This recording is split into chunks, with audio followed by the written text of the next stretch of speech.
And I really appreciate showing kind of traditional versus agile, because everything here, it's up to you as a founder who is following along this workshop to really think and analyze and ask yourself these questions, ask this of your company. Is this right for you? So in terms of prefacing everything, this is really hopefully going to give you the right questions, the right tools, the right point of comparisons and strategies, what you should be thinking and what to implement when, and hopefully have a really more successful raise.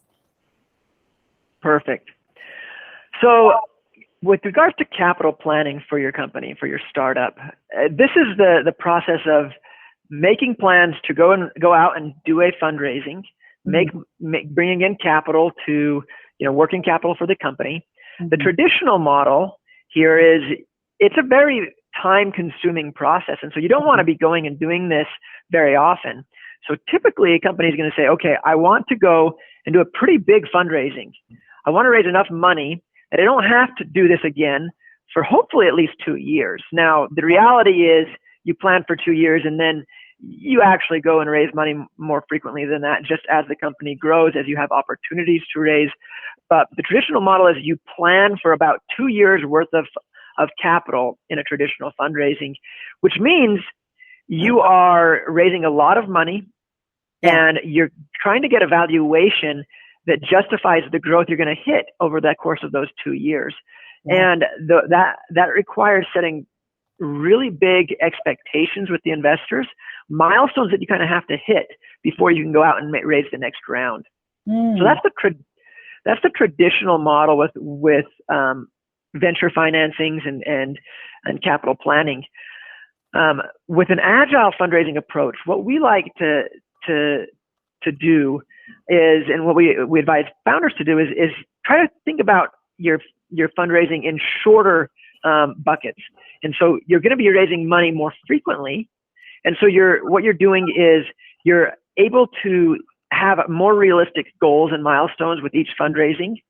And you're just expecting and knowing that you're going to be raising money more frequently. And so what that motivates you to do is let's be a little bit more efficient in how we approach the fundraising process, because we don't want to take 3 months to go out and get this fundraising closed, which is pretty standard in terms of the traditional fundraising process. Often it takes about 3 months of a founder or a CEO's time from beginning to close of a fundraising. That's a lot of time that you could be spending growing the business. And so taking this more agile approach helps you to, you're raising capital more frequently, and it allows you to spend a little bit less time focusing on that. That brings up some really interesting questions when you're comparing these side by side and really understanding what those differences are. I think it's something that founders are obviously asking. So I'm here to also get those questions kicked off.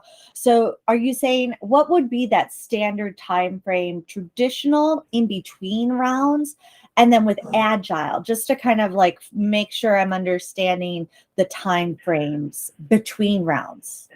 Yeah, and so with the traditional financing, like I said, you're planning on about a 2-month capital raise cycle or a 2-year capital raise cycle.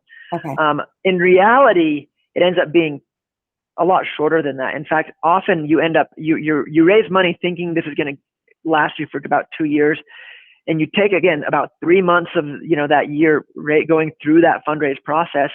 It takes a lot of your time, and then in reality, you end up needing to go and raise another round within 12 months or even less than that, just because as things grow, you spend more money. Yeah. You always end up needing more money than you expect. Or if you do hit some inflection point for your business, that you say, what, we've got a lot of momentum.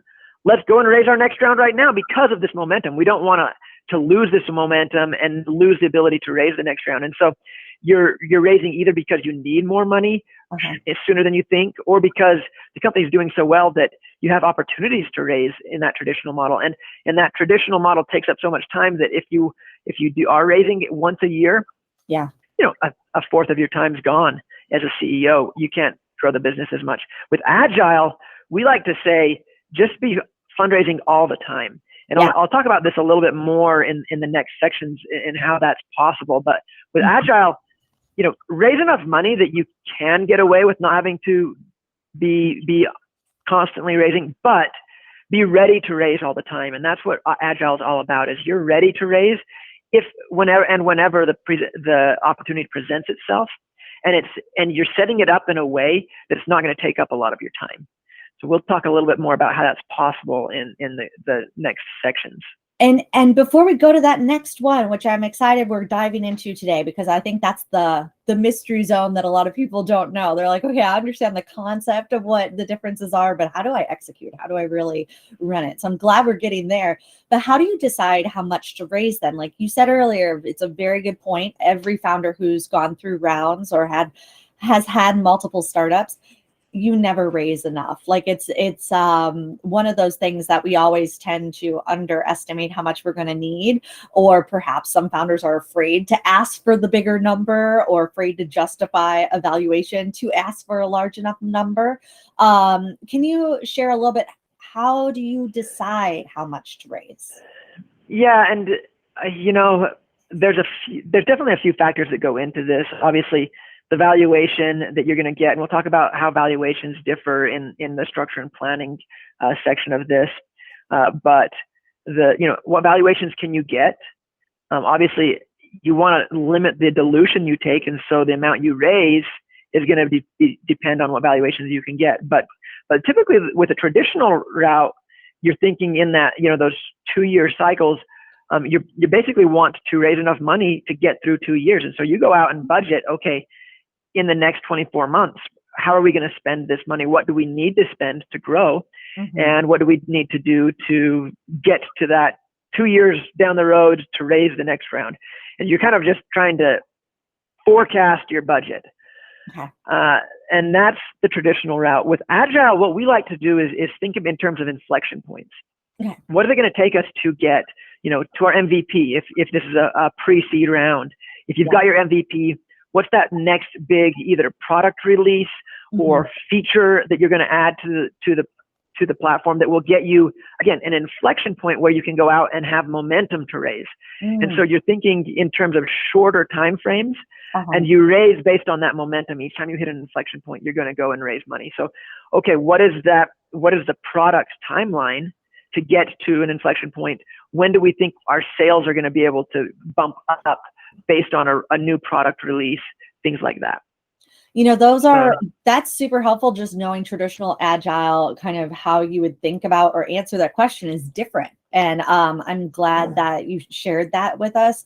That's something that definitely, it feels like at different stages of the company. So you really have to look at your traction, your momentum.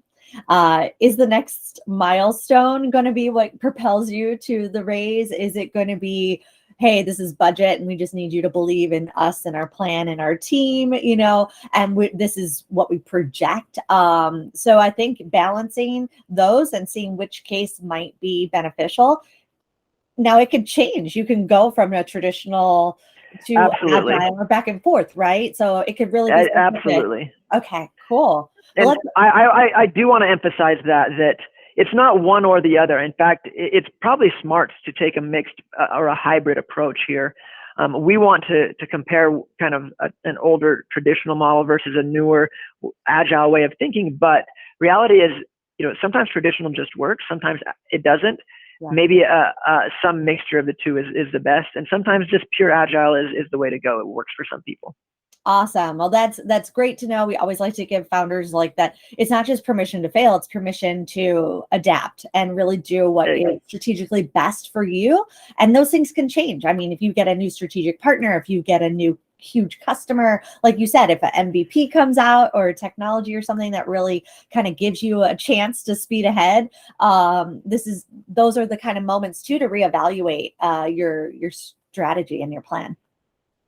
Perfect. Thank you, Alexis. So Savvi, we partner with Retransact to give you guys a number of tools and services to make your lives as founders easier and better throughout your venture's life cycle, from formation to fundraising, even to exit. And so we offer a number of tools on a SaaS platform that you get to take advantage of in a DIY. You get to access it and use it as much as you want or need. I'll show you what some of those tools are, or I'll talk about them. And then we also offer services in conjunction with those tools that you can take advantage of as well. And I'll explain some of what those are shortly. So we have a number of different products. We have Savvi Go, Savvi Raise, and Savvi Exit. These are packages of tools that you access on a SaaS platform that you can use depending on the stage of your company. So if you are just starting out, at a pre-seed level, we have a number of services that you can take advantage of depending on what you're needing. We have subscriptions that you can use. And these services are, your entity formation, getting your org documents set up, getting your entity filed with different states, getting bank accounts set up, getting your founder documents set up, your cap table set up, your option pool set up. This is all stuff we label as, hey, you need to do this pre-fundraising. This is basic foundational stuff for your company. And we want to give this to you as easy and as cheap as possible. You can get access to our tools through a subscription on Savvi. We also have add-on services. So if you have questions about, well, what if I want to be an LLC or a C Corp? Which of those is best? Why should I be a Delaware corporation if I'm going to be raising money? What if I'm already an LLC and need to convert it to a corporation? We have add-on services that we can give you quotes for to help provide those. If you actually want to hop on a call with an attorney and get that counsel and hand-holding or a white glove experience, we can provide those services as well. Yeah. We'll share how you can schedule with our team to talk about the pricing of that and what that looks like. Just a heads up, as a We Transact company, if you sign up for a Savvi subscription, you also will get some credits towards some of these services, and we'll share what that looks like. And so that's a Savvi Go level. Oh, that's exciting. Savvi, I didn't even know about that one, so I'm excited. Yeah, there's some credits that you can take advantage of if you're a We Transact company. So Savvi Raise is a bundle of tools and services that is meant for somebody who's raising money. Awesome. So we have a number of self-serve tools that you can get access to on our platform if you're on a subscription. So safes and convertible notes, everything from board consents to approve those financings, the term sheets that you would need to generate to share with the investors, the signature collection process. Mm-hmm. We have some due diligence reports that you can actually fill out to share with investors so that you don't have to go through a law firm to answer all those questions. You can go through our diligence report process and share it with the investors directly to skip over all of those transaction fees that firms charge you to develop a diligence report. You'll have the ability to generate data rooms for your investors and share those data rooms with investors for ongoing reporting.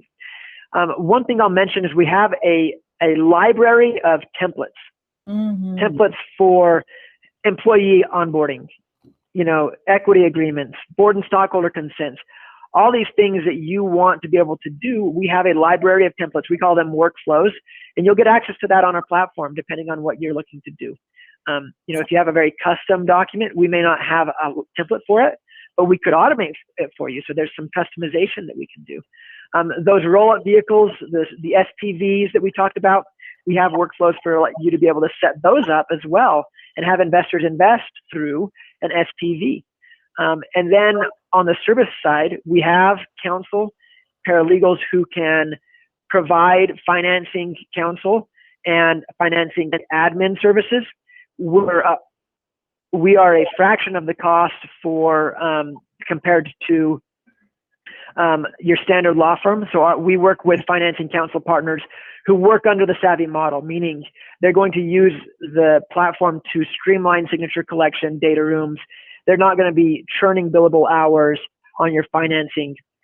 If you engage with our partner law firms, you're going to get an efficient and effective financing experience.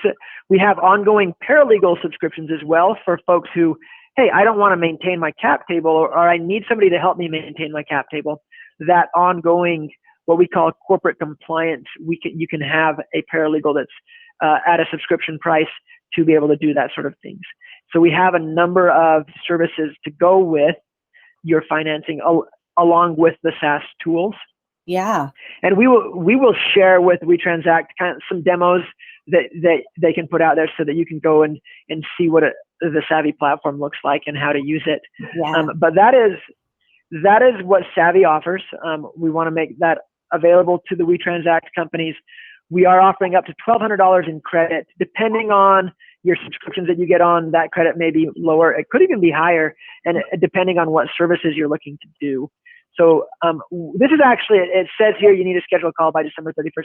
This is actually an open offer for WeTransact companies. So regardless of when you have your financing coming down the road, you can schedule with our onboarding team. So this QR code takes you to a calendar link if you want to just scan that.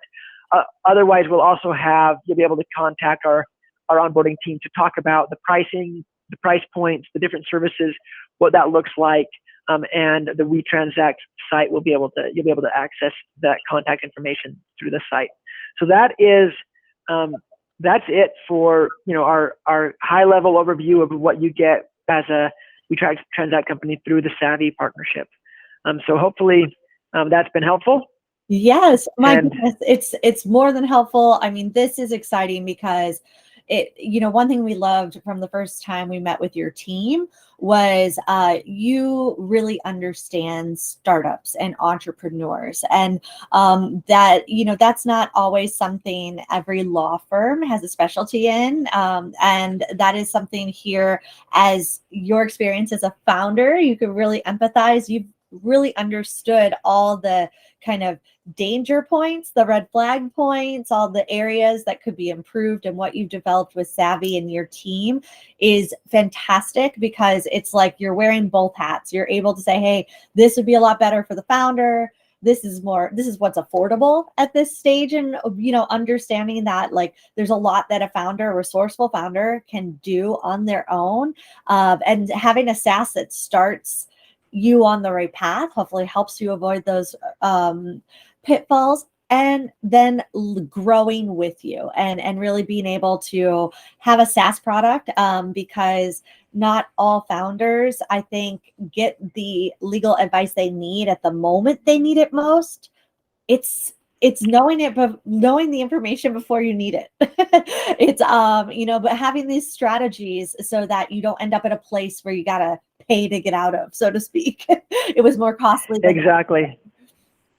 Yeah. Yep. No, that's exactly it. So hopefully we can, get you guys what you need, and we'd love to talk to you, even just to explore what you're looking for, see if we can get you what you need. So thanks everybody for your time. Thank you so much. It was wonderful having you on. We'll break it all up. We'll make sure everybody has everything. There's going to be a lot of resources coming along the way. As Dan and his team have updates, we'll be sure to post that as well. And thank you, Dan, so much for taking your time to really go through this and answer a lot of the questions that founders are probably needing to ask right now as they plan for their raise.